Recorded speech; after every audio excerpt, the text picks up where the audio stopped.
एक बार की बात है, महात्मा अपने आश्रम में सभी भिक्षुओं को शिक्षा दे रहे थे। उनमें से कुछ भिक्षुओं की शिक्षा पहले ही पूरी हो चुकी थी, इसलिए उन भिक्षुओं को महात्मा शिक्षा देने के लिए अन्य अलग अलग गांवों में भेजा करते थे। एक बार महात्मा को एक गांव से निमंत्रण आता है कि वो लोग चाहते हैं कि वो उनके गांव में लोगों को अपना उपदेश दें। दरअसल वहां के कई लोग उनसे काफी प्रभावित थे। महात्मा उन सभी के बुलाने पर उस गांव में पहुंचते हैं। सभी लोग उनका स्वागत करते हैं और तब महात्मा उपदेश देने के लिए अपने स्थान पर जाकर बैठ जाते हैं। इस बार महात्मा सभी लोगों से कहते हैं कि उपदेश देने से पूर्व आप मुझे ये बताएं कि घमंड से आपका क्या तात्पर्य है। हर कोई एक ही उत्तर देता है कि जिस व्यक्ति के पास धन दौलत हो, किसी चीज की कमी ना हो, अमीर हो, वही व्यक्ति घमंडी होता है। उसके पास इन सब के होने का घमंड होता है। सभी गांव वालों के एक सा उत्तर सुन के महात्मा कहते हैं कि क्या कुछ और आप समझते हैं? तब किसी का कोई उत्तर नहीं आता। महात्मा सभी से कहते हैं कि व्यक्ति के भीतर इस तरह का अहंकार होता है, ये तो सत्य है, लेकिन मैं इस अहंकार की बात नहीं कर रहा। सभी गांव वाले कहते हैं कि फिर किस प्रकार के घमंड की आप बात कर रहे हैं? तब महात्मा मुस्कुराते हुए कहते हैं कि आपको मैं एक कहानी सुनाता हूं, इसी में शायद आपको इसका उत्तर मिल जाए। सभी ध्यान से महात्मा की तरफ देखने लगते हैं। एक बार की बात है, एक राजा ने अपने राज्य में ये घोषणा करवाई कि उसे मंत्री पद के लिए ऐसे व्यक्ति की जरूरत है जो तेज हो, बुद्धिमान हो। उसने पूरे राज्य में ये घोषणा करवा दी। दूर दूर से, अलग अलग जगह से कई लोग आए, लेकिन राजा को कोई भी मंत्री के योग्य नहीं लगा। तब एक दिन उसी राज्य का एक व्यक्ति राजा से मिलने आता है। वो एक युवा व्यक्ति था जो स्वभाव से शांत और बहुत होशियार था। पूरे नगर में उसकी होशियारी के चर्चे थे। तब राजा को पता चला कि ये व्यक्ति काफी होशियार है, तो उन्होंने ये तय किया कि वो उस व्यक्ति से कुछ प्रश्न करेंगे। यदि उसने सही जवाब दिया तो उसे मंत्री के लिए चुन लिया जाएगा, लेकिन उससे पहले मैं उसकी परीक्षा लूंगा। अगले दिन जब वो व्यक्ति राजा के समक्ष उपस्थित होता है, तब राजा उससे कहते हैं कि तुम्हें मेरे प्रश्नों का उत्तर देना होगा। यदि वो उत्तर सही हुआ तो ही तुम्हारे विषय में आगे विचार किया जाएगा। युवा व्यक्ति बड़ी ही विनम्रता से कहता है कि जैसा आप कहें महाराज। तब राजा व्यक्ति से प्रश्न करता है कि ये बताओ, इस संसार में सबसे बड़ी चीज क्या है? इस पर व्यक्ति कहता है, सबसे बड़ी चीज यही है कि व्यक्ति के भीतर घमंड होना चाहिए, तभी वो कुछ बन सकता है। ये सुन के राजा सहित सभी लोग दरबार के हैरान हो जाते हैं कि भला ये व्यक्ति क्या बोल रहा है। किसी को इस उत्तर का अर्थ समझ नहीं आता, लेकिन कोई कुछ भी नहीं कहता। राजा कहता है कि ठीक है, तुम्हारे आगे के प्रश्न कुछ देर में पूछे जाएंगे, प्रतीक्षा करो। व्यक्ति जाकर बैठ जाता है। राजा अपने कक्ष में जाता है, खूब विचार करता है, लेकिन उसे इस बात का तनिक भी मतलब समझ नहीं आता।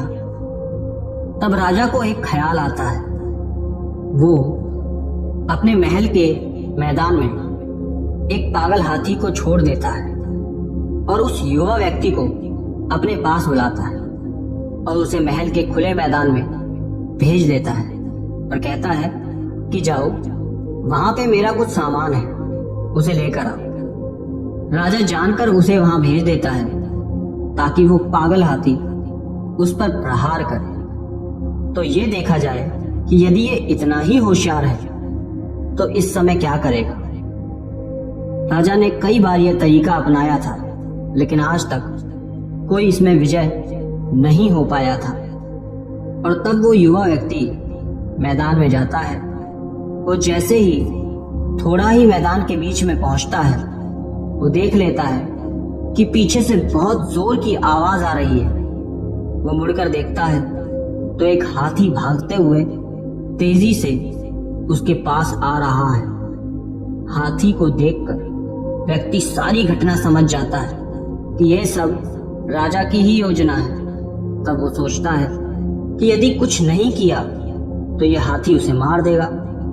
तब उस स्थिति में बिना अपना आपा खोए, घबराए बिना, व्यक्ति मैदान में बैठे राजा के एक कुत्ते को उठा लेता है और उस पर कुछ इस तरह से हल्का सा वार करता है कि जिससे कुत्ते को अधिक चोट भी ना लगे, वो भड़क जाए और भौंकने लगे। व्यक्ति के चोट करते ही कुत्ता जोर जोर से भौंकने लग जाता है और वो तेजी से हाथी की तरफ भागने लगता है। ये देख हाथी रुक जाता है। उसे लगता है कि ये कुत्ता उसे कहीं काट ना ले, और तब वो तेजी से भाग जाता है। इस तरह से वो व्यक्ति स्वयं की जान बचा लेता है, क्योंकि ये सब पूरी योजना राजा ने स्वयं की थी। वो दूर छुपकर ये सब देख रहे थे कि कैसे व्यक्ति ने बिना घबराए समझदारी से स्वयं की रक्षा की। वो ये देखकर हैरान रहता है कि जो आज तक कोई नहीं कर पाया, वो इस व्यक्ति ने कर दिखाया। वो राजा व्यक्ति के पास जाता है और पूछता है कि ये सब तुमने कैसे किया? तुम्हें एक बार भी डर नहीं लगा? व्यक्ति कहता है कि झूठ नहीं कहूंगा, कुछ देर के लिए मैं डर गया था, लेकिन तभी मुझे ये ख्याल आया कि यदि मैं स्वयं की रक्षा नहीं करूंगा तो यहाँ और कोई तो है नहीं जो मेरी रक्षा करे।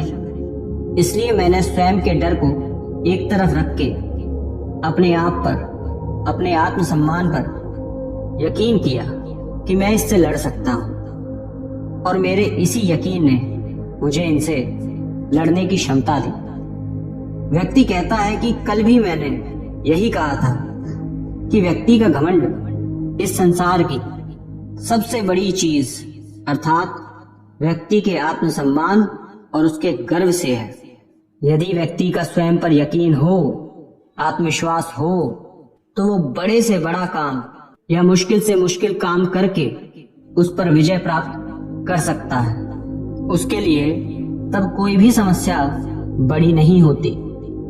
व्यक्ति के मुख से ये बात सुनते ही राजा उसकी बात का सही अर्थ अब समझ जाता है कि कल उसने क्या कहा था। एक युवा व्यक्ति के भीतर इतनी समझदारी देख के वो राजा बहुत प्रसन्न हो जाता है और कहता है कि शायद ही मुझे तुमसे अच्छा कोई और मंत्री मिल सकता है। मुझे तुम्हें स्वयं के साथ रख के अत्यंत खुशी होगी। और तब राजा उसे मंत्री के पद पर बिठा देता है। कहानी समाप्त करके महात्मा कहते हैं, अब आप समझे, यदि व्यक्ति के भीतर इस तरह का घमंड हो, अर्थात यदि वो आत्मविश्वासी हो, तो हर तरह से हर मुश्किल को पार करके जीवन को सरल बना लेगा।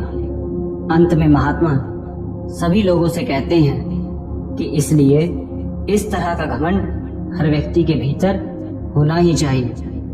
वहां बैठे सभी लोग महात्मा के उपदेश से प्रभावित हो जाते हैं और उनके गांव आने के लिए उनका आभार प्रकट करते हैं। महात्मा अपनी आशीषें देकर वहां से लौट जाते हैं।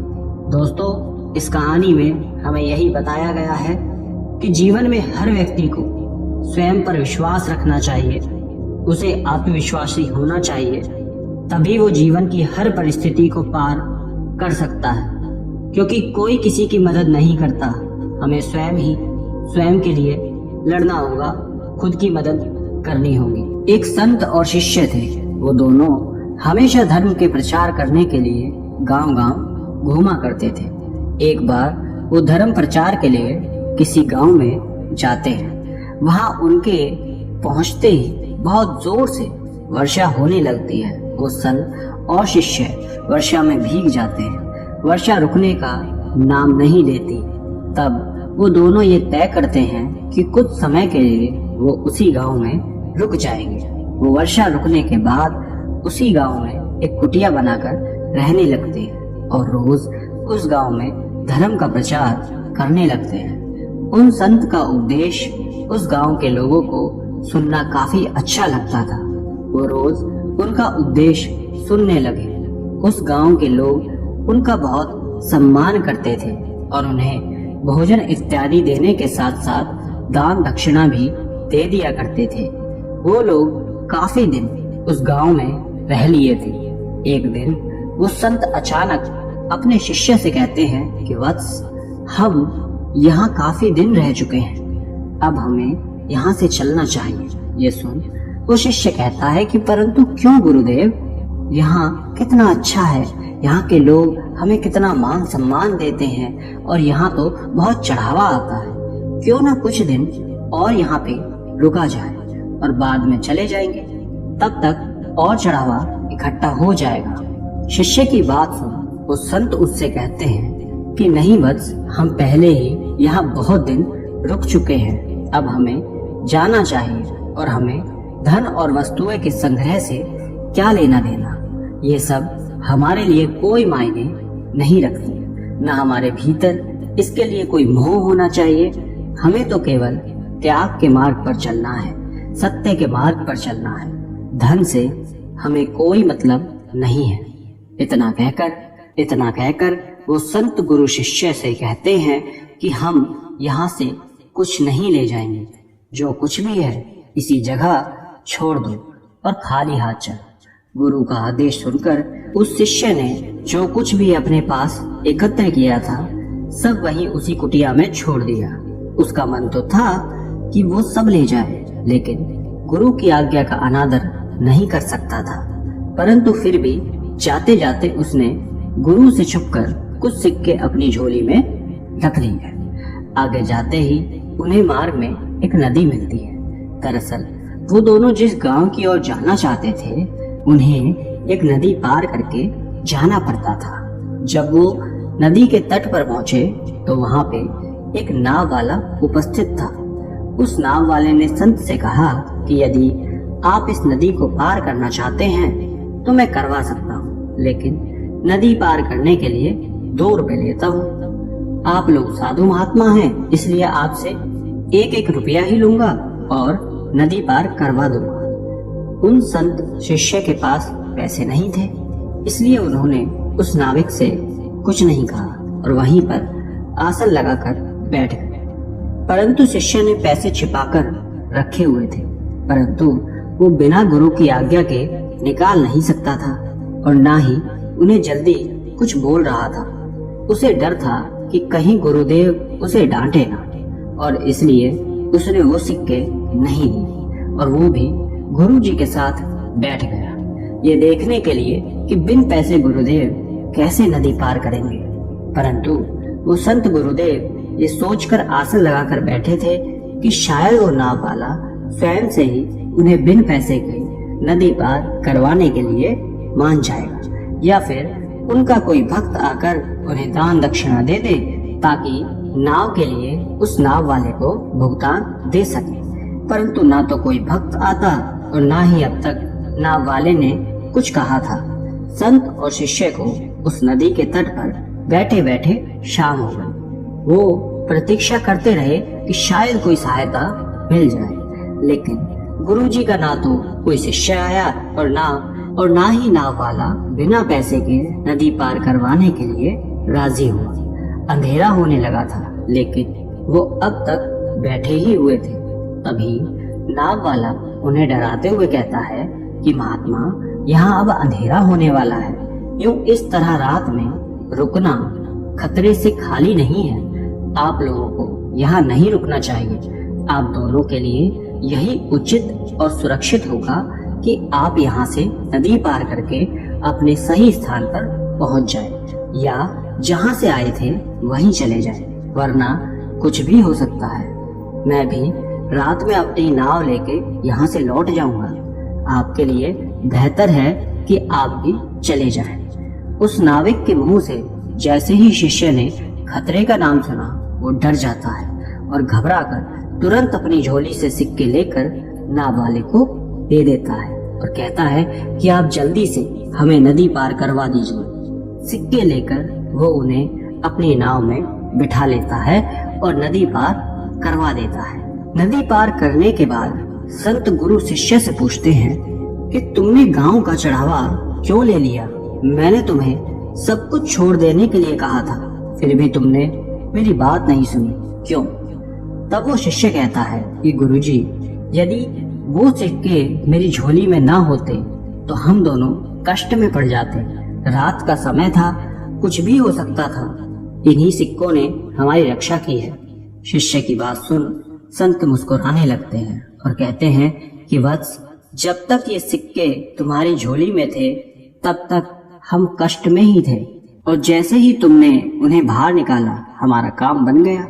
यही मैं तुम्हें समझा रहा था कि त्याग में ही सुख है। तुमने सिक्कों का त्याग कर दिया, उसका परिणाम तुम्हारे सामने है। ये कहकर संत ने बाकी के सिक्के किसी गरीब को दान कर दिए और वो दोनों आगे चल दिए। दोस्तों, आपने इस कहानी से क्या सीखा, कमेंट करके जरूर बताना। धन्यवाद।